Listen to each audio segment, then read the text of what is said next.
आज आपण एक गोष्ट ऐकणार आहोत जिचं नाव आहे न संपणारी गोष्ट. बऱ्याच वर्षापूर्वी एक राजा होता. त्याला गोष्टी ऐकायला फार आवडत असे. एक दिवस त्यानं जाहीर केलं की जो मला सर्वात मोठी लांबलचक गोष्ट सांगेल त्याला मी 1000 सोन्याच्या मोहरा बक्षीस देईल. ते ऐकून राजाला गोष्टी सांगायला बरेच लोक आले. एका माणसाची गोष्ट संपायला 1 आठवडा लागला. दुसऱ्याची गोष्ट 10 दिवस चालू होती. तिसऱ्याची गोष्ट 1 महिन्याने संपली. या गोष्टी ऐकल्यावर राजा म्हणायचा, तुम्ही सांगितलेली गोष्ट इतकी काही मोठी नव्हती, आणि त्यांना बक्षीस न देताच परत पाठवून द्यायचा.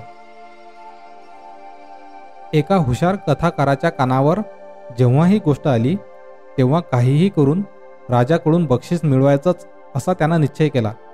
तो राजाकडे आला आणि म्हणाला, महाराज, मला एक खूप मोठी गोष्ट येते. ती सांगण्यात माझा पूर्ण जन्म जाईल. राजा हे ऐकून उत्साहानेच म्हणाला, असं असेल तर मग सुरू कर तुझी गोष्ट. पण गोष्ट सांगणाऱ्यांना म्हटलं, पण माझी एक अट आहे.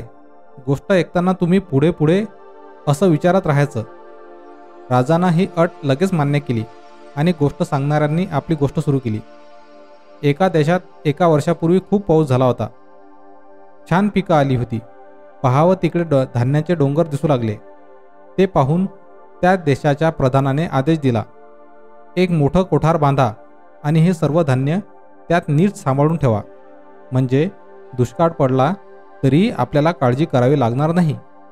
या आज्ञेप्रमाणे एक मोठं कोठार बांधलं गेलं. इतकं मोठं कोठार कुठल्याच देशात नव्हतं. हे कोठार पाहायला दूरवरून लोक येऊ लागले.